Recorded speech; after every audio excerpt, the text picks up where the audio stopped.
देखती आंखों और सुनते कानों को मेरी तरफ से अस्सलाम वालेकुम। अगर आप ये सोच रहे हैं कि दुबई आप आना चाह रहे हैं और दुबई में आपको कोई रिसीव करने वाला नहीं है, मतलब ये कि कोई आपका जानने वाला नहीं है जो आपको दुबई में आके, जब आप दुबई में आए तो आपको रिसीव करे, आपको अपने रूम में लेके जाए, आपको फैसिलिटेट करे, आपके खाने का कैसे बंदोबस्त होगा। ये मामला मेरे साथ भी था जब मैं दुबई आने वाला था। लेकिन मेरे एक रिश्तेदार थे, उन्होंने मुझे रिसीव किया था, मेरा मसला तो हल हो गया। लेकिन हम में से बहुत से ऐसे लोग होते हैं जिन जब हम दूसरे मुल्क जाते हैं तो वहां पे हमारा जानने वाला कोई नहीं होता। फिलहाल मैं आपको दुबई के बारे में बता रहा हूं कि जब आप दुबई आए तो दुबई में आके आप इन मामला से कैसे निपट सकते हैं, ये मामला आप कैसे हल कर सकते हैं। सबसे पहले जब आप दुबई आते हैं तो दुबई में आके आपको अकोमोडेशन का सबसे पहला मसला होता है। जब भी कोई बंदा दूसरे मुल्क जाता है वो यही सोचता है कि मैं दुबई में जाके कहाँ पे रहूंगा या दूसरे मुल्क में जाके कहाँ पे रहूंगा। तो आज की वीडियो में मैं आपको ये बताने लगा हूं कि जब आप दुबई आएंगे तो आपकी अकोमोडेशन का मसला कैसे हल हो सकता है, जो कि बहुत ही आसान है। सबसे पहले आप जब दुबई आए, एयरपोर्ट से आप सिम ले लें और एयरपोर्ट से बाहर निकलने के बाद आपको दुबई की पब्लिक बस मिलेगी, जिसको आरटीए की बस कहते हैं। रेड कलर की बसेस होती हैं, समटाइम ब्लू कलर की बसेस भी होती हैं, लेकिन आपको इजीली पता चल जाएगा। उनके ऊपर नंबर लिखे होते हैं, एरियाज के नाम लिखे होते हैं कि ये बस जो है वो कहाँ जा रही है। तो आपने क्या करना है, बर दुबई और डेरा, ये याद कर लें, बर दुबई और डेरा की बस आपने पकड़ लेनी है और वहां पे जाके डेरा बर दुबई में किसी भी स्टॉप पे आपने जाके उतर जाना है। जब आप किसी भी स्टॉप पे जाके उतरेंगे तो वहां पे बहुत देसी अंदाज में खंभों के ऊपर लोगों ने अपने रूम के एडवर्टीजमेंट की पेपर पेस्ट की हुई होते हैं। तो वहां पे आप जाके बहुत सारे आपको, ना कि सिर्फ खंभों के ऊपर, लेकिन जो दीवारें होती हैं वहां पे भी लोगों ने अपने रूम्स के लिए एडवर्टीजमेंट की हुई होती है और वहां पे भी उन्होंने अपने नंबर भी लिखे हुए होते हैं। तो आपने क्या करना है कि सबसे पहले आपने किसी भी जगह, बर दुबई और डेरा, वैसे तो ये फैसिलिटी जगह जगह है। आप चाहे दुबई में करामा में चले जाएं, डीआईपी में चले जाएं, सतफा में चले जाएं, कहीं पे भी चले जाएं, जबल अली में चले जाएं, कहीं चले जाएं, ये फैसिलिटी हर जगह अवेलेबल है। लेकिन मैं आपको बर दुबई और डेरा क्यों स्पेसिफिकली बता रहा हूं कि आप बर दुबई डेरा जाएं, उसकी रीजन ये है कि बर दुबई और डेरा में ट्रांसपोर्टेशन बहुत आसान है। आप विजिट पर आई हुई हैं, आपको जॉब तलाश करनी है, आपको ट्रांसपोर्ट की बहुत ज्यादा जरूरत पड़ेगी। अगर आप फॉर एग्जांपल डीआईपी रहते हैं, जबल रहते हैं, तो आपको हर टाइम जब भी कहीं पे इंटरव्यू पे जाना होगा, किसी जगह जॉब सर्च के लिए, अपनी सीवी डिस्ट्रीब्यूट करने के लिए जाना होगा, तो आपको टैक्सी करनी पड़ेगी। लेकिन अगर बर दुबई और डेरा में रहते हैं तो वहां पे पब्लिक ट्रांसपोर्ट बहुत इजीली अवेलेबल है। आपको वहां पे ट्रेन भी मिलती है जो कि पूरे दुबई में घूमती है। वहां पे आपको मुख्तलिफ बसेस भी मिल जाती हैं, जो कि पब्लिक बसेस मिल जाती हैं, जो कि आपको पूरे दुबई में कहीं भी इजीली आपको लेके जा सकती हैं और आपके चार्जेस बहुत ही कम लगेंगे। अब आपने क्या करना है, जब आपने बर दुबई और डेरा में जब आप ड्रॉप हो जाएंगे, आपको वहां पे बस ड्रॉप करेगी, आपने वहां पे मुख्तलिफ लोगों को कॉल करनी है और आपने वहां से उनसे बात करनी है कि मुझे रूम चाहिए। अब होता ही है कि फॉर एग्जांपल मान लीजिए आप इंडिया से हैं, आप बांग्लादेश से हैं, पाकिस्तान से हैं, अफगानिस्तान से हैं, नेपाल से हैं, श्रीलंका से हैं, या किसी दूसरी नेशनलिटी के हैं जिनको मेरी वीडियो समझ भी नहीं आ रही हो। तो आप, हर कैटेगरी के रूम होते हैं। एक रूम होगा जिसमें सिर्फ पाकिस्तानी रहते होंगे, एक रूम होगा जिसमें सिर्फ इंडियन रहते होंगे, एक रूम होगा जिसमें सिर्फ बांग्लादेश, श्रीलंका, इस तरह मुख्तलिफ मुल्कों के लोग एक रूम में रहते हैं। यानी मुख्तलिफ नेशनलिटीज ने मिल के एक रूम लिया होता है। तो आप वहां पे जाके उनके साथ रह सकते हैं। आपको, अगर आपको सिर्फ पाकिस्तानियों के साथ रहना है तो पाकिस्तानियों के रूम भी मिल जाएंगे, सिर्फ इंडियंस के साथ रहना है तो इंडियंस के रूम भी मिल जाएंगे। इसके अलावा मिक्स नेशनैलिटीज के रूम भी मिलते हैं। मिक्स नेशनैलिटीज में क्या होता है, एक ही रूम में इंडिया का भी रह रहा होगा, बांग्लादेश का भी रह रहा होगा, श्रीलंका का भी रह रहा होगा, नेपाल का भी रह रहा होगा। फिर क्या होता है, इसमें भी कैटेगरीज अवेलेबल है। मुस्लिम्स के अलग रूम होते हैं, ईसाइयों के अलग रूम होते हैं, हिंदुओं के अलग रूम होते हैं, सिखों के अपने रूम होते हैं, और फिर इसमें भी मिक्स कैटेगरी अवेलेबल है। अब मुसलमान, हिंदू, सिख माशाल्लाह सब इकट्ठे ही रह रहे होते हैं। दुबई में याद रखिए ऐसा कोई यहाँ पे जो है वो इम्तियाज नहीं किया जाता।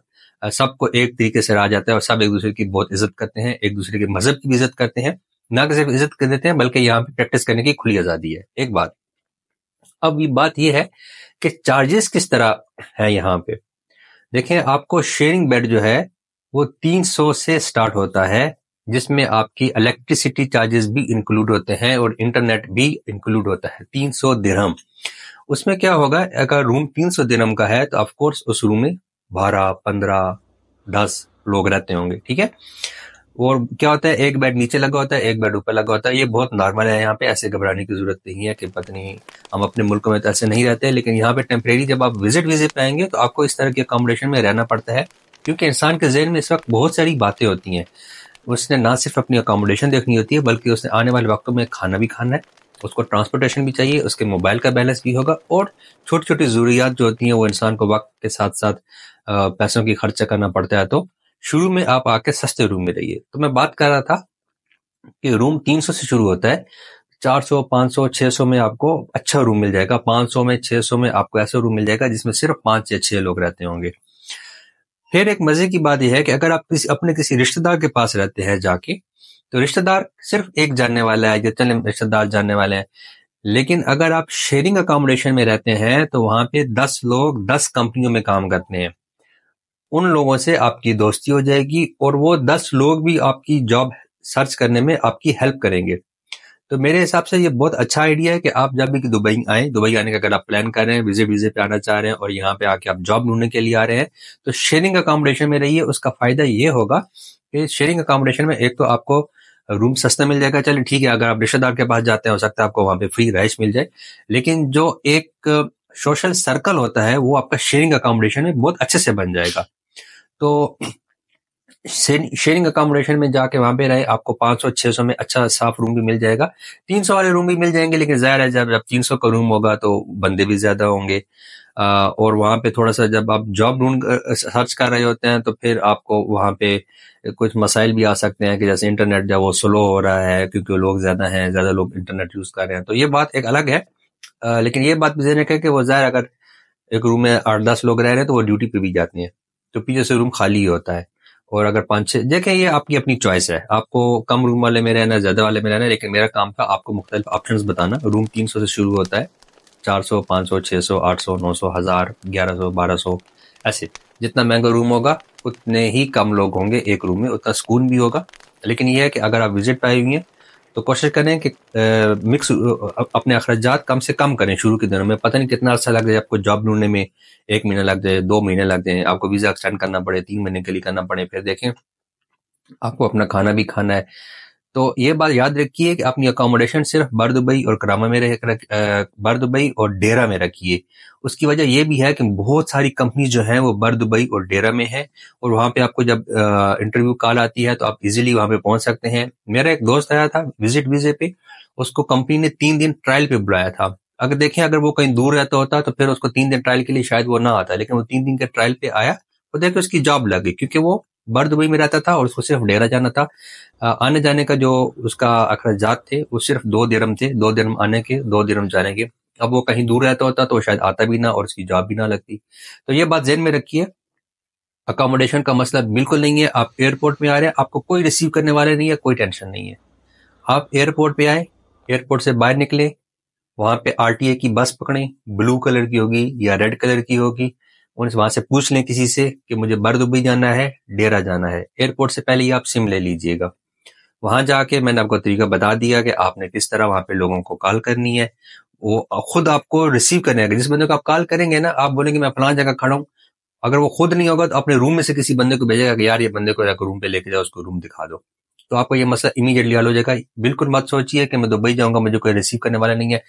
फिर बर दुबई और डेरा में स्पेशली बहुत ज्यादा रेस्टोरेंट्स हैं, वहां पे आपको बहुत सस्ता खाना मिल जाता है, और रूम्स के अंदर अपनी भी, जिसे सादो जवाब में हांडी वाली कहते हैं, मिलजुल के खाना खाने वाला सिस्टम वो भी होता है, वो भी सस्ता पड़ जाता है।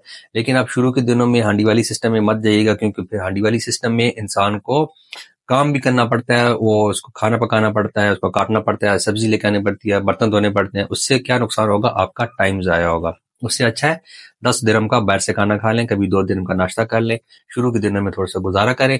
जब नौकरी लग गई फिर जो मर्जी खाएं और जैसे मर्जी खाएं, जैसे मर्जी रहे। Wish you all the best. मेरी इस वीडियो को अगर आपको अच्छी लगी, ये टिप्स अच्छी लगी हैं, तो मेरे इस चैनल को सब्सक्राइब करें, और आपका कोई भी कंसर्न है वो आप इसके कमेंट सेक्शन में जरूर बताइए। मैं पूरी कोशिश करूंगा कि आपको जवाब दे सकूं। ऑल द बेस्ट, मिलते हैं अगली वीडियो में।